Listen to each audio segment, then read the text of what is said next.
Proclamação do Evangelho de Jesus Cristo segundo Mateus.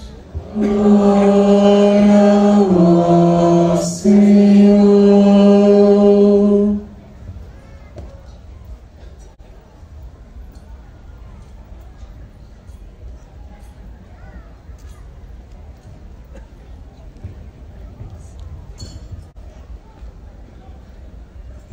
Naquele tempo, Jesus tomou consigo Pedro, Tiago e João, seu irmão, e os levou a um lugar à parte, sobre uma alta montanha. E foi transfigurado diante deles. O seu rosto brilhou como o sol, e as suas roupas ficaram brancas como a luz. Nisto apareceram-lhe Moisés e Elias conversando com Jesus.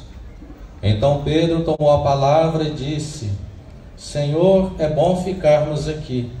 Se queres, vou fazer aqui 3 tendas, uma para ti, outra para Moisés e outra para Elias. Pedro ainda estava falando, quando uma nuvem luminosa os cobriu com sua sombra.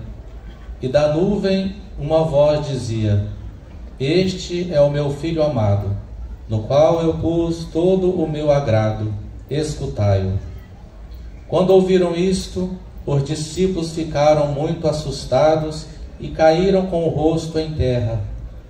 Jesus se aproximou, tocou neles e disse: Levantai-vos e não tenhais medo.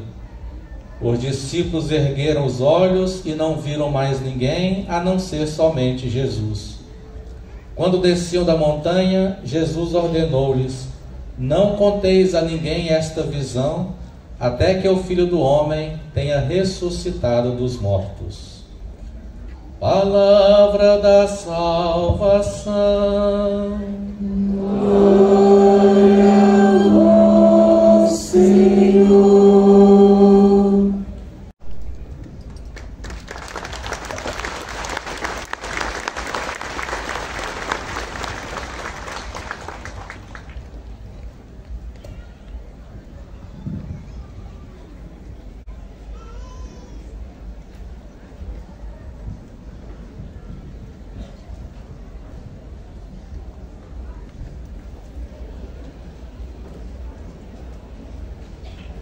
Podemos nos sentar, por favor.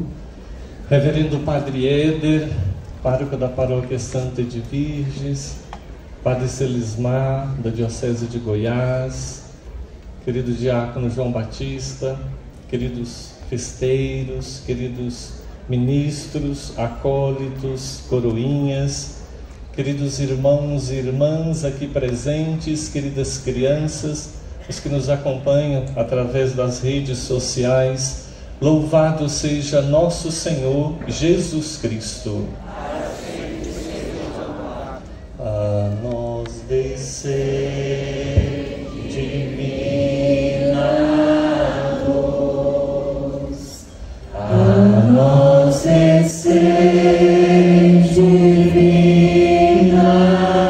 luz, em nossas almas acender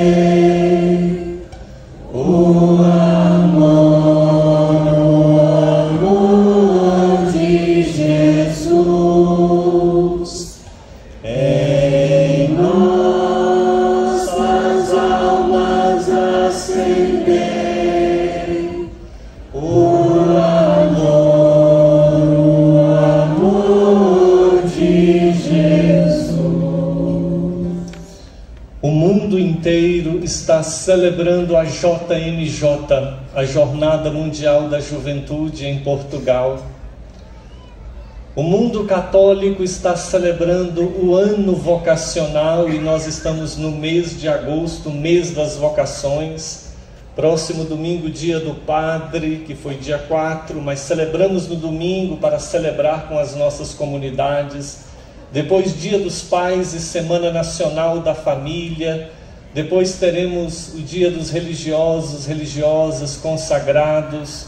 Teremos o dia do catequista, o dia do leigo, todas as vocações contempladas. E aqui nós celebramos a grandiosa festa do Divino Pai Eterno de São Benedito no Monte Castelo. Padre Éder me disse que a primeira novena, a primeira oração que aconteceu aqui foi porque iam para Trindade e o rio encheu. E aí ficaram por aqui mesmo e descobriram que podia rezar aqui mesmo. E a partir daí começaram-se as orações, começou-se a aglomerar fiéis peregrinos. E hoje, olha que beleza que somos todos nós, peregrinando. O peregrino tem uma graça especial, porque podia rezar lá em Jaraguá mesmo, não podia? Podia rezar em Anápolis, podia cada um rezar na sua paróquia. A verdade é essa. Mas o peregrino é aquele que sai do seu comodismo, é aquele que faz alguma mortificação, sair de casa, a viagem, às vezes a estadia, não é tão confortável como está em casa, e se submete às intempéries de uma viagem em prol de algo espiritual. Nós celebramos hoje a transfiguração do Senhor Jesus. E eu quero meditar com vocês 3 pontos para nos ajudar na nossa vida de fé. E o primeiro ponto é esse: nós saímos de nossas casas para rezar aqui, em Monte Castelo. Algo espiritual nos traz. E toda vez que nós nos colocamos em oração, nós estamos no monte. No sentido físico, o monte é um morro, uma montanha, uma colina, aonde Moisés subiu para receber as tábuas da lei, aonde Jesus subiu no Monte Tabor. O monte, Jesus sempre subia no monte para rezar, mas o monte é um lugar simbólico. O monte é todo lugar onde a gente reza. Por exemplo, apesar de vocês estarem no plano, agora vocês estão no monte espiritual, porque estão rezando. Todas as vezes que a gente se coloca em oração, a gente vai até onde pode. Por isso que é o simbolismo do monte. O monte faz a gente subir o mais que pode, mas não pode mais do que ele. Então a gente reza, sobe no monte, vai até onde pode, e Deus, vendo o nosso esforço, que subimos até onde podemos, Ele vem ao nosso encontro. Então é onde acontece a mística, que Deus vem ao encontro do homem toda vez que ele clama, Abba, Pai. Por isso que é muito importante na nossa vida, na nossa casa, ter o nosso monte. O monte na sua casa é onde você reza. O seu monte pode ser a capela do Santíssimo da sua paróquia, mas pode ser lá aquele altar que você tem na sua casa para rezar todo dia. Ali é o seu monte. O monte é o lugar do encontro com Deus. O monte é o lugar de falar com Deus. Padre Zezinho há muito tempo já dizia: família que reza unida... Não escutei. Família que reza unida... permanece unida. E a sua família reza unida? Não me responde. No seu coração, a sua família reza unida, pai e mãe? Se a sua família não reza unida, está na hora de começar.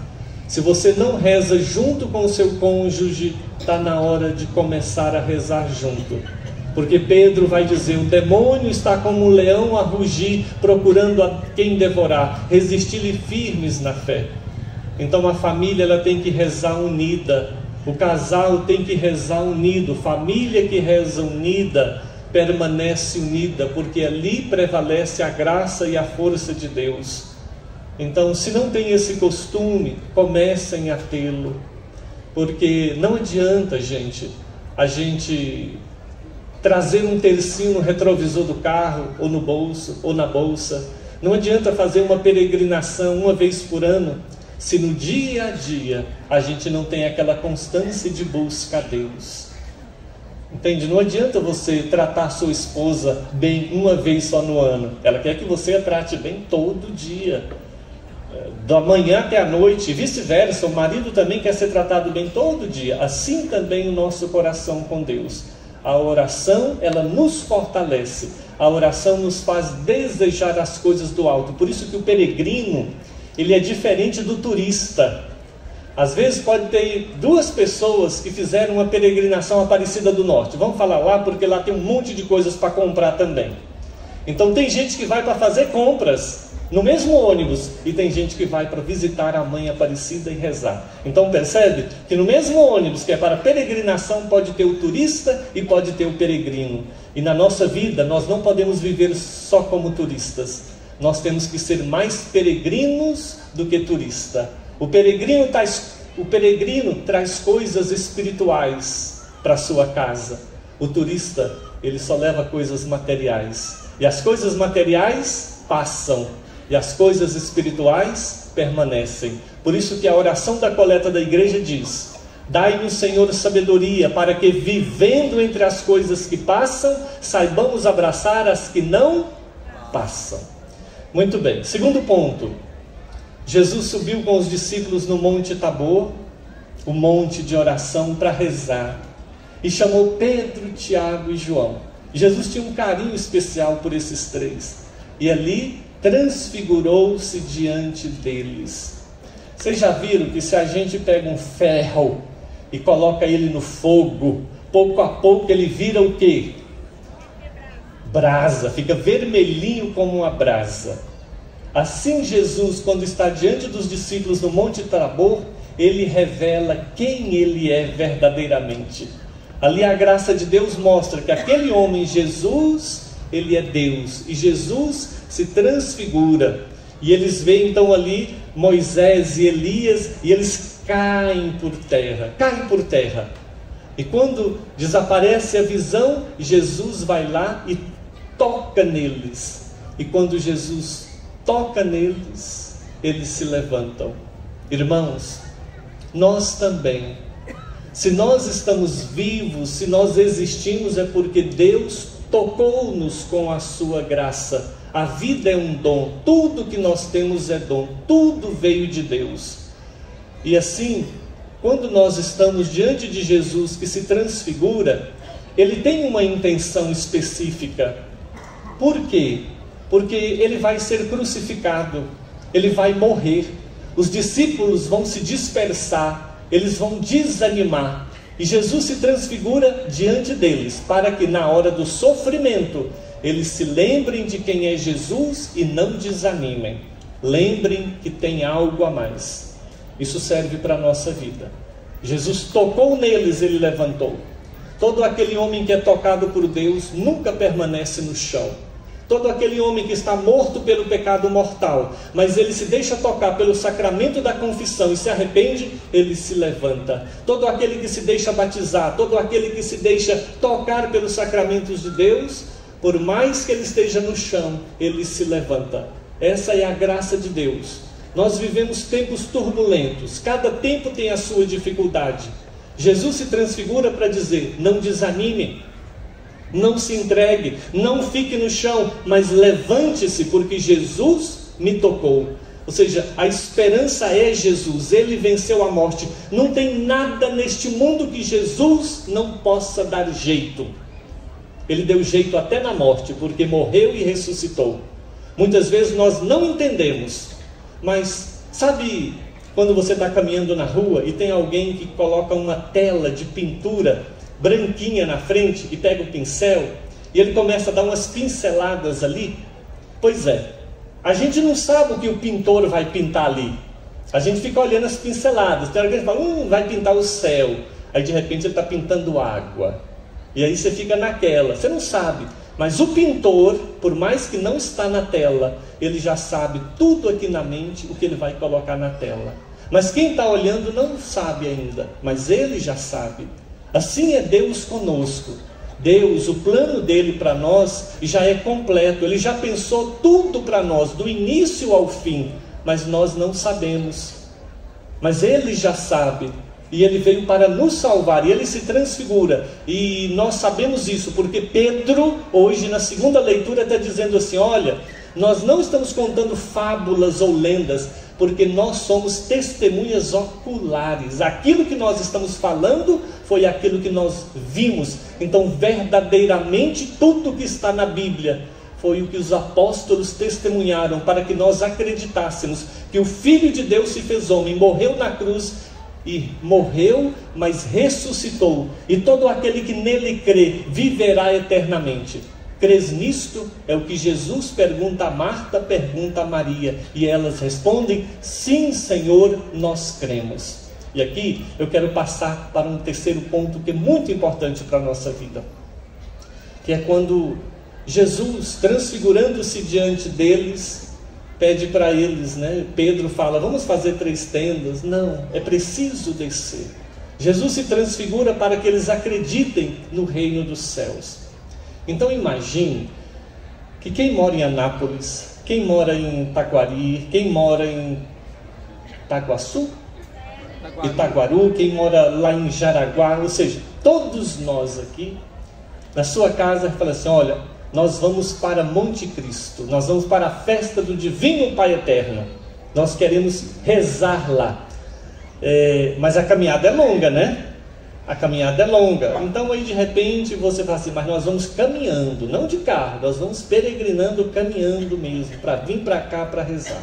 Faça de conta que você vem de Jaraguá. Todos nós nos reunimos lá em Jaraguá e vamos vir caminhando. Padre Éder na frente é o primeiro que está ali.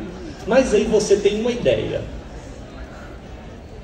Você tem uma ideia e diz assim: essa caminhada é longa, minha glicose vai abaixar, vai dar uma fraqueza, eu vou colocar um pedaço de rapadura no meu bolso, porque na hora da fome ou da fraqueza, estou garantido. E aí pronto, a gente se coloca a caminho, cada um de nós com um pedacinho de rapadura no bolso. E aí de repente a gente está no meio do caminho, o cansaço bateu, a sede veio, né? E já está com vontade de comer, mas você fala: eu não vou comer ainda esse pedaço de rapadura, que eu vou ter que caminhar mais, senão não vai dar para eu chegar.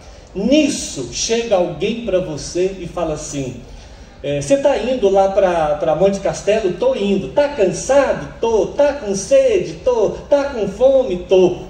Pois é só você aqui, minha fazenda está aqui a 30 metros aqui atrás dessa cerca, e ali tem um banquete com melancia, com frutas, com comida, com doces, com almoço, carne assada, refrigerante, suco, tudo que você quiser está ali, e também tem rede para você descansar. E ainda mais, peguei uma bacia, coloquei água quente, joguei um sal dentro, está lá. Se o seu pé estiver ardendo, colocar e tudo isso. Nossa, eu posso ir lá? Pode, claro que pode, só tem uma condição. Qual?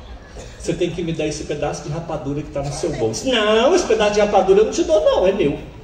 Não, mas você tem tudo lá, você pode ir lá e entrar e vai ter tudo para você. Não, esse pedaço de rapadura eu que peguei, é para mim, é para eu chegar até lá. Sim, esse pedaço de rapadura é teu, mas para você ir lá, você vai ter que entregar esse pedaço de rapadura. Você está entendendo o que é que Deus pede de nós?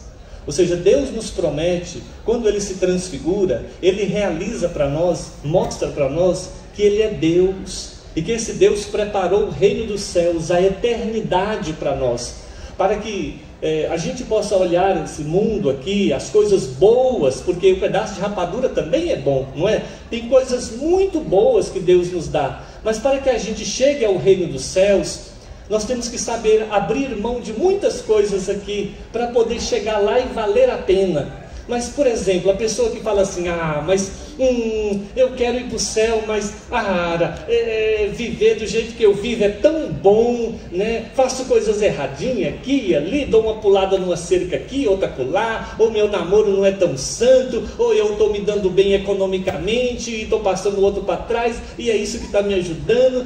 Ou seja, todos nós temos um pedaço de rapadura. E para poder entrar no céu, o que que Deus pede? Você tem que me dar esse pedaço de rapadura. É só isso. Ou seja, qual é o valor desse pedaço de rapadura diante de um banquete que tem lá preparado para nós? Lá não tem só um pedaço de rapadura, lá tem cocada, tem tudo. Estou fazendo uma linguagem florida, mas para dizer, o que Deus está pedindo de nós não é nada em comparação ao que nós temos, mas nós nos apegamos, não é? Esse pedaço de rapadura é meu, né? É meu. Então às vezes eu não abro mão, porque para mim isso tem um valor enorme. Mas por quê? Porque nós não vemos. Por isso que Jesus disse a Tomé: Tomé, você acreditou porque viu, bendito aquele que acreditou sem ter visto. Então esses somos nós, que acreditamos sem ter visto, mas para poder ir lá, a única condição é dar esse pedaço de rapadura para Ele. Ou seja, se eu estou numa situação de injustiça, que eu saia dela e me torne justo. Se eu estou prejudicando alguém, que eu pare de prejudicá-lo. Se eu estou sendo infiel no meu matrimônio, que eu pare de ser infiel. Se o meu namoro não é santo, então que eu faça o meu namoro agora ser santo. Ou seja, para nós parece que isso, a gente não consegue viver sem isso. Mas é um pedaço de rapadura. Em comparação com o que Deus tem para nós, não existe comparação. Mas Deus nos pede o quê? O desapego. Quem aí tem os seus 30, acho que 40 anos acima, lembra de um programa do Silvio Santos, que era das crianças, eu era menino ainda, e a pessoa entrava num foguete. A pessoa que entrava nesse foguete não escutava nada e nem via nada, mas tinha uma luz que acendia lá, e tinha um microfone, e toda vez que a luz acendesse lá, ele tinha que falar sim ou não. Ah, vocês sabem, né? Eu não sabia, foi meu pai que me contou essa história, tá? Então você entrava no foguete, você não via nada e não ouvia nada, só tinha um microfone para você falar quando a luz acendia. E lá fora, Silvio Santos fazia chacota.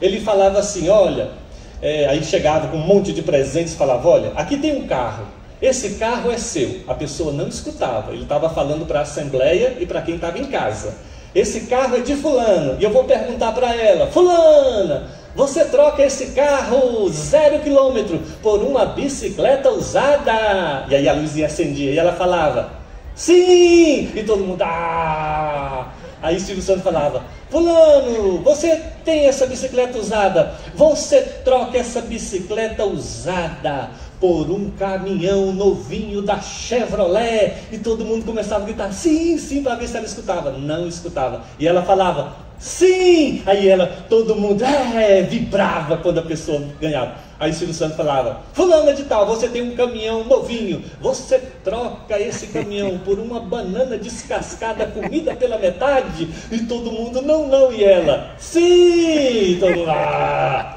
A pessoa estava às cegas ali, mas nós não estamos, porque a revelação já nos foi dada. Nós sabemos que existe o reino dos céus, e Jesus disse pelos seus apóstolos, na sua palavra, aquilo que os nossos olhos nunca viram, aquilo que os nossos ouvidos nunca ouviram, aquilo que coração do homem nenhum nunca pressentiu, isso Deus tem preparado para aqueles que forem fiéis a Ele, que o seguirem. Então nós já temos, só não vemos, mas pela fé nós já sabemos e podemos fazer as nossas escolhas. O que nós sabemos de fato é que quem está com Jesus já venceu, e quem não está com Jesus já perdeu. Só que os perdedores ainda não sabem.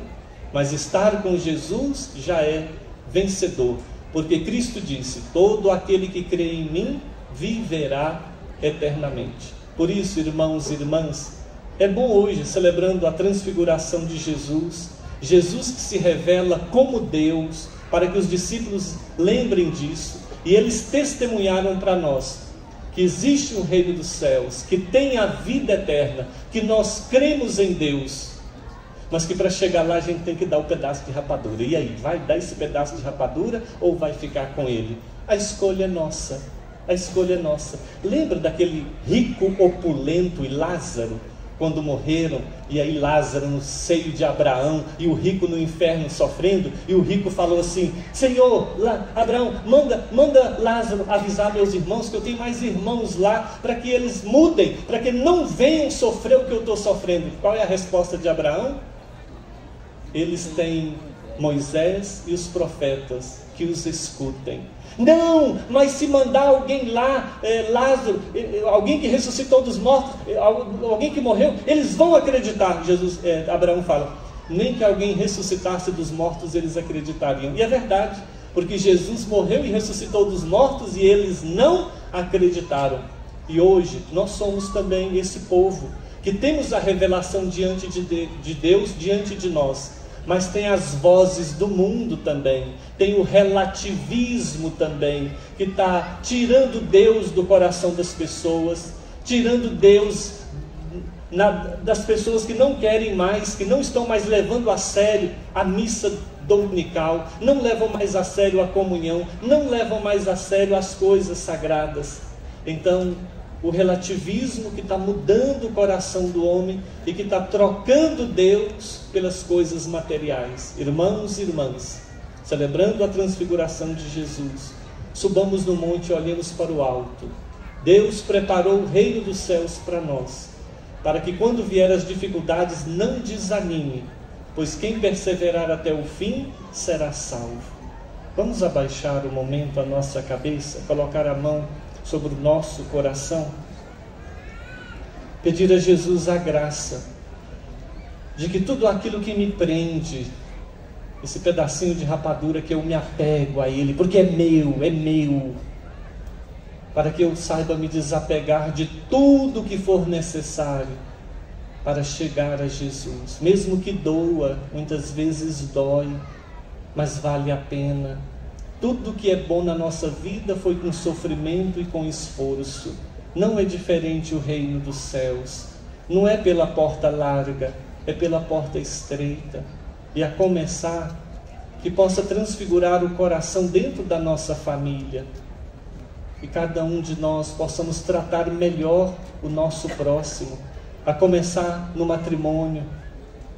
Que cada dia trate melhor a sua esposa, cada dia trate melhor o seu marido, tratar melhor do que tratava antes do casamento, tratar melhor do que tratava ontem, mas cada dia melhor por amor a Deus, que se revelou para nós como um amor que é doação, com um amor total, com um amor fiel e com um amor fecundo. Que a transfiguração transfigure os nossos corações naquilo que seja bom. Que a transfiguração de Jesus transfigure todo o matrimônio que está sofrendo, todo o matrimônio que está sendo diminuído, todo o matrimônio que está sendo triste, que transfigure em um matrimônio que seja figura de Cristo esposo e a igreja a sua esposa. No momento de silêncio, peça a Jesus que complete em teu coração aquelas palavras que faltaram.